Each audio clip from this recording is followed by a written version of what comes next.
देखो UP TET के exam में त्रिभुज का सबसे ज्यादा पूछा जाने वाला क्वेश्चन यहाँ पे बोल रहा है कि निम्न विकल्पों में से कौन सा विकल्प है त्रिभुज की भुजाएं नहीं है। यूपी टेट 2022 के एग्जाम में पूछा है। कहने का मतलब है कि चारों ऑप्शन में से कोई एक ऐसी माप है जिससे हम त्रिभुज की रचना नहीं कर सकते, वो ऑप्शन है कौन। तो ध्यान से देखो, मैं आपको एक तरीका बता रहा हूं, ये तरीका लगा के आप ना क्वेश्चन को बहुत आसानी से सॉल्व कर सकते हो। तो देखो, पहली दो भुजाओं को ऐसे घटाना है, पहली दो भुजाओं को ऐसे घटा लेना है कुछ इस तरह से, और जब घटाओगे ना तो हमेशा तीसरी भुजा से छोटा आना चाहिए। अगर तीसरी भुजा से छोटा आ रहा है तो त्रिभुज की रचना होगी, अगर तीसरी भुजा से बड़ा आ रहा है तो त्रिभुज की रचना नहीं हो सकती। तो यहाँ पे देखो, ऐसे घटाओ, 12 में से 9 गया तो 3, देखो ये तीसरी भुजा से छोटा आ रहा है कि नहीं, यहाँ पे त्रिभुज की रचना होगी।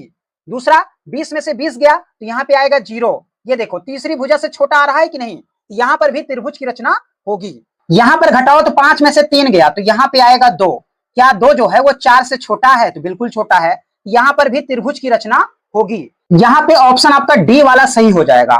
देखो कैसे, 5 में से 3 घटाओ तो यहाँ पे आएगा 2। हमने बताया है कि पहली दो भुजाओं का जो अंतर होता है वो तीसरी भुजा से छोटा आना चाहिए, और यहाँ पे बड़ा आ रहा है, इसका मतलब ऑप्शन आपका डी वाला यही सही हो जाएगा। इससे आप त्रिभुज की रचना नहीं कर सकते।